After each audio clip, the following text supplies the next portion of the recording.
ये देख लो, ये हूँ मैं मेरे एप्स को फ्लेक्स करते हुए 5 साल पहले और ये हूँ मैं अब। ये जनाब अपने आप को 16 साल का बताते हैं। मैं 15 साल का हूँ। And he calls himself a natural. इस बंदे की बॉडी देखकर इंजेक्शंस भी बोल रहे होंगे कि बॉस हमारी इज्जत रखो, कुछ तो क्रेडिट दो। बीइंग 15 ईयर ओल्ड, ये जर्नी मेरे लिए कुछ आसान नहीं होने वाली। अब सवाल ये आता है कि क्या 16 साल का लड़का इतना श्रेडेड हो सकता है, और वो भी naturally? The answer is no, this kid is enhanced. मिलिए हितार्थ मावा वाला से। हे गाइस, मेरा नाम हितार्थ है। जो कहते हैं कि इनके एप्स तो 11 साल की एज से ही विजिबल है। भाई, जिन भी लोगों को कंसिस्टेंसी में बिलीव नहीं है तो ये देख लो, ये हूँ मैं मेरे एप्स को फ्लेक्स करते हुए 5 साल पहले। वो कहते हैं कि वो 5 साल से ट्रेनिंग कर रहे हैं। ये हूँ मैं मेरे एप्स को फ्लेक्स करते हुए 5 साल पहले। अभी आजकल सबसे बड़ा फिटनेस स्कैम जो बन गया है, अपने आप को 16 साल का बोलो, मैं 15 साल का हूँ। इनहैंस्ड होके बॉडी बनाओ।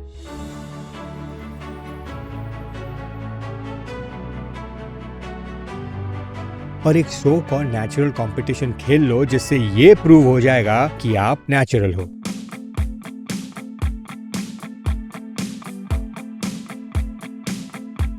और फिर पूरी दुनिया को नेचुरल बोल बोल के पागल बनाओ। ये तो वही सीन हो गया कि जैसे एग्जाम में चीटिंग करके टॉपर बन जाओ और फिर सबको बोलते रहो मैं तो हार्ड वर्क से पास हुआ हूँ। बट अगर हितार्थ ने अपने स्कूल में ह्यूमन फिजियोलॉजी पढ़ ली होती तो उन्हें पता चल जाता कि उनकी बॉडी नेचुरली कभी बन ही नहीं सकती। चलो कोई बात नहीं, आज हितार्थ और उनके जैसे कई 16 साल के फेक नैटीज को सिखा देते हैं फिजियोलॉजी, जो ये प्रूव कर देगी कि हितार्थ इज नॉट नेचुरल। सबसे पहले बेसिक समझते हैं। प्यूबर्टी के दौरान टेस्टोस्टेरोन लेवल्स 13 से 17 साल के बीच स्पाइक करते हैं, लेकिन ये बहुत अनस्टेबल होते हैं। A study from Frontiers in Endocrinology clearly explain करती है कि मसल हाइपरट्रोफी उस टाइम होती है जब बॉडी में टेस्टोस्टेरोन कंसिस्टेंटली हाई हो, मसल फाइबर्स फुली मैच्योर हो और एक लंबा ट्रेनिंग पीरियड हो। 16 साल के लड़के के अंदर ना तो टेस्टोस्टेरोन स्टेबल होता है, ना मसल फाइबर्स मैच्योर होते हैं और हाइपरट्रोफी कैपेसिटी भी बहुत लिमिटेड होती है। इन रियलिटी टीन्स के मसल सॉफ्ट, वाटरी और अंडर डेवलप्ड होते हैं। इसीलिए adult level muscle hardness and density at the age of 16 is biologically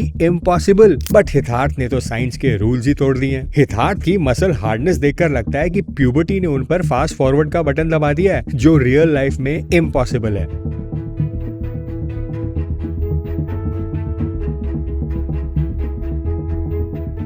doctor bread, hypertrophy के वर्ल्ड्स टॉप रिसर्चर, अपने paper mechanism of muscle hypertrophy में clearly बताते हैं कि नेचुरल हाइपरट्रोफी स्लो होती है। विजिबल मसल डेंसिटी में 3 से 5 साल लग जाते हैं और फुल मसल मैच्योरिटी में 7 से 10 साल। लेकिन हितार्थ ने तो 16 साल की एज में स्टेज रेडी बॉडी डेवलप कर ली, सिर्फ 5 साल की ट्रेनिंग में, with deep chest separation, cap shoulders, thick abs and striated obliques. This directly violates the basic laws of natural hypertrophy.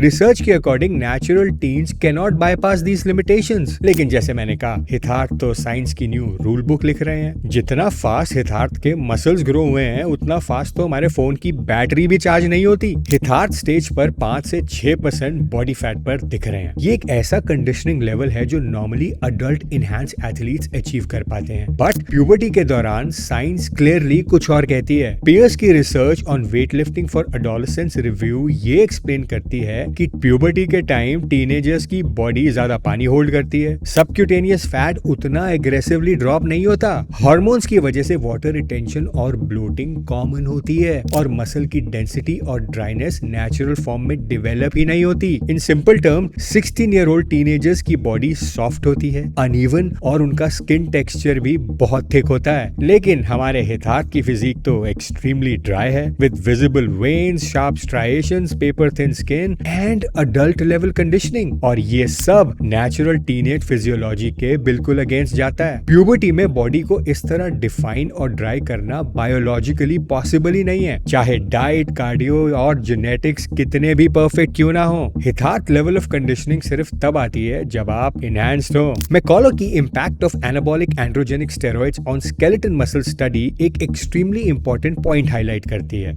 Delts और ट्रैप्स में एंड्रोजन रिसेप्टर सबसे ज्यादा होते हैं। मतलब अगर बॉडी में कुछ सामान या स्टेरॉइड्स जाते हैं, डेल्ट्स एंड ट्रैप मसल सबसे पहले और सबसे फास्ट ग्रो करते हैं। ये एक वेल नोन साइंटिफिक मार्कर है। और जब हम हिथार्थ की फिजिक देखते हैं तो ये पैटर्न परफेक्टली मैच होता है। उनके ट्रैप्स अननेचुरली थिक हैं, शोल्डर्स राउंड और मैच्योर हैं, upper chest adult level density के साथ है। प्रॉब्लम ये है कि नॉर्मल टीनेज फिजियोलॉजी में डेल्ट्स सबसे स्लो डेवलप होते हैं। ट्रैप्स नेचुरल फॉर्म में फ्लैट और अंडर डेवलप्ड रहते हैं। Upper chest maturity late teens या अर्ली 20s के बाद आती है। तो 16 साल की एज में हिथार्थ के 3D shoulders, trap thickness, muscle roundness और इतनी सिमेट्री नेचुरल ग्रोथ के बिल्कुल अगेंस्ट जाती है। और जनाब, प्यूबर्टी स्टेज में बॉडी ऐसे रिस्पॉन्ड नहीं करती जैसे हिथार्थ की कर रही है। इसीलिए जो मसल्स हम हिथार्थ में देख रहे हैं वो नेचुरल टीनेज डेवलपमेंट पैटर्न से बायोलॉजिकली मैच ही नहीं करते। अगर आप सिर्फ हिथार्थ के डेल्स और ट्रैप्स को आइसोलेट करके कंपेयर करें तो वो किसी अडल्ट इनहैंस कंपेटिटर जैसे दिखते हैं, 16 साल के टीनेजर के नहीं। ये मार्कर स्टेरॉइड फिजियोलॉजी के क्लासिक साइंस हैं और ये हिथार्थ के नेचुरल क्लेम को और वीक कर देते हैं। तो जो हिथार्थ की muscle density, dryness, stage level conditioning, muscle hardness और ये परफेक्ट सिमेट्री दिख रही है, ये एक नेचुरल 16 साल की बॉडी के साथ मैच नहीं करती। ये एक नेचुरल टीनेजर का नॉर्मल डेवलपमेंट पैटर्न नहीं है, ये एक इनहैंस बॉडी का पैटर्न है। और ये कंक्लूजन मेरा पर्सनल ओपिनियन नहीं है, ये बायोलॉजी के रूल्स के बेसिस पर है। और सबसे डेंजरस बात ये है कि जब हिथार्थ जैसे 16 से 17 साल के लड़के इनहैंस बॉडी को नेचुरल बोलते हैं तो हजारों और टीन्स अपनी हेल्थ को भी रिस्क पे डालने लग जाते हैं। And remember, Hitarth, I am your well wisher because I know steroids के side effects can ruin your health, क्योंकि ये मेरे साथ हुआ है। And I don't want you to go through this, so stay safe and stay smart. और natural तभी बोलना जब वाकई नेचुरल हो।